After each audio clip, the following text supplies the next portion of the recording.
सुग्रीव का भाई, अंगद का पिता, अप्सरा तारा का पति और वानर श्रेष्ठ वृक्ष का पुत्र बाली अत्यधिक शक्तिशाली था। देवराज इंद्र का धर्मपुत्र और किष्किंधा का राजा बाली जिससे भी लड़ता था, लड़ने वाला कितना ही शक्तिशाली हो, उसकी आधी शक्ति बाली में समा जाती थी और लड़ने वाला कमजोर होकर मारा जाता था। इस बात का बाली को घमंड था कि उससे अधिक ताकतवर कोई नहीं है। अपने शत्रु की आधी शक्ति खींचने वाले बाली का जब हनुमान से सामना हुआ तो क्या हुआ होगा, ये आज हम जानते हैं। रामायण के अनुसार बाली को उसके धर्मपिता इंद्र से एक स्वर्ण हार प्राप्त हुआ था। इसी हार की शक्ति के कारण बाली लगभग अजेय था। उसने कई युद्ध लड़े किंतु उसे कोई पराजित नहीं कर सका।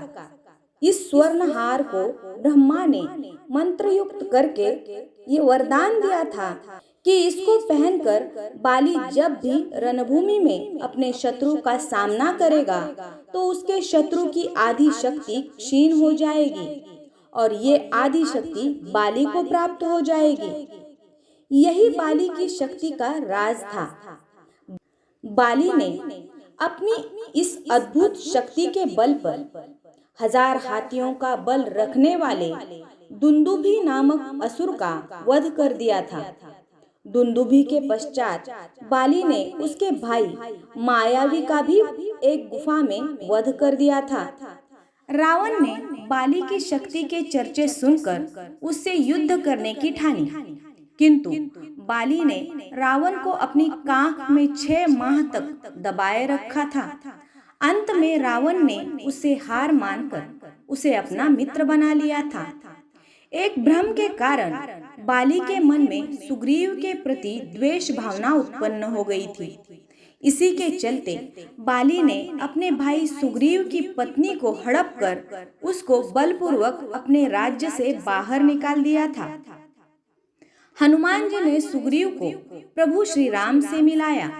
सुग्रीव ने अपनी पीड़ा प्रभु श्री राम को बताई और ये भी बताया कि बाली किस तरह दूसरों की शक्ति को अपने भीतर खींच लेता है। फिर प्रभु श्री राम ने बाली को छुपकर तब तीर से वार कर दिया जबकि बाली और सुग्रीव में मल्ल युद्ध चल रहा था। चूंकि प्रभु श्री राम ने कोई अपराध नहीं किया था, किंतु फिर भी बाली के मन में ये बात थी कि उन्होंने मुझे छुपकर मारा। तब प्रभु श्री राम ने उसे वचन दिया कि तेरी ये पीड़ा दूर की जाएगी। जब प्रभु श्री राम ने कृष्ण अवतार लिया तब इसी बाली ने जरा नामक बहेलिया के रूप में नया जन्म लेकर प्रभाव क्षेत्र में विषयुक्त तीर से श्री कृष्ण को हिरण समझकर तब मारा जब वे एक पेड़ के नीचे योग निद्रा में विश्राम कर रहे थे। इस तरह बाली का प्रतिशोध पूरा हुआ। हनुमान और महाबली बाली के युद्ध की हमें एक कथा मिलती है। बाली को इस बात का घमंड था कि उसे विश्व में कोई हरा नहीं सकता या कोई भी उसका सामना नहीं कर सकता। एक दिन की बात है, राम भक्त हनुमान वन में तपस्या कर रहे थे।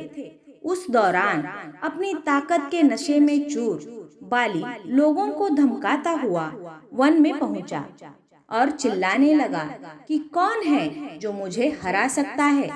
किसी ने माँ का दूध पिया है जो मुझसे मुकाबला करे। हनुमान जी उसी वन में राम नाम जप से तपस्या कर रहे थे। बाली के चिल्लाने से उनकी तपस्या में विघ्न हो रहा था। उन्होंने बाली से कहा, वानर राज, आप अति बलशाली हैं, आपको कोई नहीं हरा सकता, किंतु आप इस तरह चिल्ला क्यों रहे हैं? ये सुनकर बाली भड़क गया। उसने हनुमान जी को चुनौती दी और यहाँ तक कहा कि हे वानर, तू जिसकी भक्ति करता है मैं उसे भी हरा सकता हूँ। अब प्रभु श्री राम का कोई मजाक उड़ाए और बजरंग बली चुप बैठे, ऐसा तो हो ही नहीं सकता। अपने प्रभु श्री राम का मजाक उड़ता देख हनुमान को अत्यंत क्रोध आ गया और उन्होंने बाली की चुनौती स्वीकार कर ली। तय हुआ कि अगले दिन सूर्योदय होते ही दोनों के मध्य युद्ध होगा। अगले दिन हनुमान तैयार होकर युद्ध के लिए निकले ही थे कि ब्रह्मा जी उनके समक्ष प्रकट हुए। उन्होंने हनुमान को समझाने की कोशिश की कि वे बाली की चुनौती स्वीकार न करें, किंतु हनुमान जी ने कहा कि उसने मेरे प्रभु श्री राम को चुनौती दी है। ऐसे में अब यदि मैं उसकी चुनौती को अस्वीकार कर दूंगा तो दुनिया क्या समझेगी, इसीलिए उसे तो सबक सिखाना ही होगा। ये सुनकर ब्रह्मा जी ने कहा, ठीक है, आप युद्ध के लिए जाओ, किंतु अपनी शक्ति का 10वां हिस्सा ही लेकर जाओ। शेष अपने आराध्य के चरण में समर्पित कर दो। युद्ध से लौटकर ये शक्ति फिर हासिल कर लेना। ये सुनकर हनुमान जी मान गए और अपनी कुल शक्ति का 10वां हिस्सा लेकर बाली से युद्ध करने के लिए चल पड़े। युद्ध के मैदान में हनुमान जी ने जैसे ही बाली के सामने अपना कदम रखा, ब्रह्मा जी के वरदान के अनुसार हनुमान जी की शक्ति का आधा हिस्सा बाली के शरीर में समाने लगा। इससे बाली के शरीर में उसे अपार शक्ति का एहसास होने लगा। उसे लगा जैसे ताकत का कोई समंदर शरीर में हिलोरे ले रहा हो।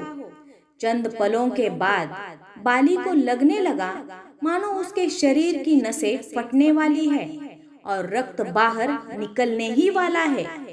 तभी अचानक ही वहां ब्रह्मा जी प्रकट हुए और उन्होंने बाली से कहा कि खुद को जीवित रखना चाहते हो तो तुरंत ही हनुमान से कोसों दूर भाग जाओ, अन्यथा तुम्हारा शरीर फट जाएगा। बाली को कुछ समझ में नहीं आया, किंतु वो ब्रह्मा जी को यूं प्रकट देखकर समझ गया कि कुछ गड़बड़ है और वो वहां से तुरंत ही भाग खड़ा हुआ। बहुत दूर जाने के बाद उसे राहत मिली, शरीर में हल्कापन लगने लगा। तब उसने देखा कि ब्रह्मा जी उसके समक्ष खड़े हैं।